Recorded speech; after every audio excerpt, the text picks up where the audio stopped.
He was the last Cleveland mob boss to elude law enforcement, while others wound up dead or behind bars. Tonight, in the third installment of our exclusive series, Bomb City, USA, 3 News investigator Rachel Polanski examines the fall of mobster Angelo Lonardo and how he became an informant crushing organized crime families from Cleveland to New York. He was one of the untouchables, heir to Cleveland's crime family.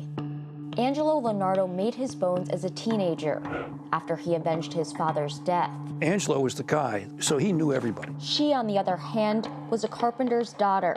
Donna Congeni Fitzsimmons was 5 feet tall, maybe 100 pounds. In the courtroom, the patriarchy smirked. An opposing attorney called her a naive lawyerette. And they were not that receptive to a woman becoming the lead prosecutor on a case like this. But it really worked to their detriment.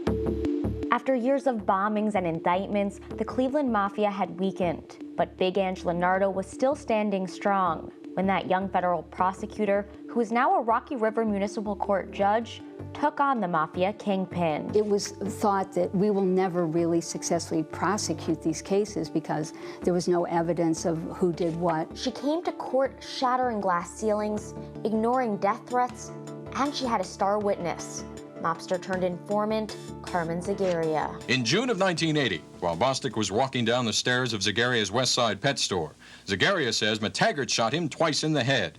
When he went down to look, Zagaria told jurors, Hans in his right hand had this cleaver, and he was chopping at Bostic's left hand. And in January 1983, Congeni Fitzsimmons nailed her landing with a sweeping verdict. The Cleveland mob's second-in-command, Angelo Lonardo, guilty. Joe Gallo, his lieutenant, guilty. Kevin McTaggart, guilty. Hans Grave, guilty. We're very pleased by the results. We really had a great jury. They were very conscientious, and we think the result was justified by the evidence. She credits her team, including FBI agent Bob Friedrick, for delivering the evidence that swung the jury. We worked tirelessly. We just never stopped because we were so motivated by, knowing that we had a chance to do something really important. And what happened in that Cleveland courtroom would impact the 5 crime families of New York. Facing a lifelong prison sentence, the aging Lonardo was ready to cut a deal, and Friedrick was there to offer one. I said, look, and then I gave him my business card, and I said, if you ever need a favor, give me a call. I think we can work something out for you. He called me a week later. He said, I think I want to do business with you guys. Now another young prosecutor was about to win instant fame.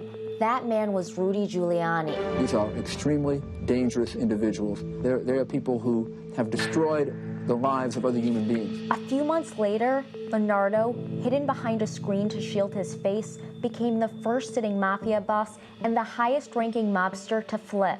My name is Angelo Lonardo. I am 77 years old, and I am a member of the Cosa Nostra. With that, the New York and Cleveland mafia was forever crippled. As for Lonardo, he died quietly in his sleep at the age of 95, but not before he left Bob Friedrick with one parting gift. And Angelo is on the stand there, and he's testifying against the bosses, and he's testifying against the enterprise itself. And at the bottom here, he wrote on this, Bob, you made this possible, Angelo. And while that wraps up our series, it does not wrap up our coverage. You can now check out Bomb City USA, the podcast, just launched today, wherever you get your podcasts. Rachel Polanski, 3 News. These have been so interesting, and if you're craving more about this fascinating part of Cleveland's history, as Rachel said, you can find it in the podcast on Apple, Spotify, Google Play, wherever you find your podcasts.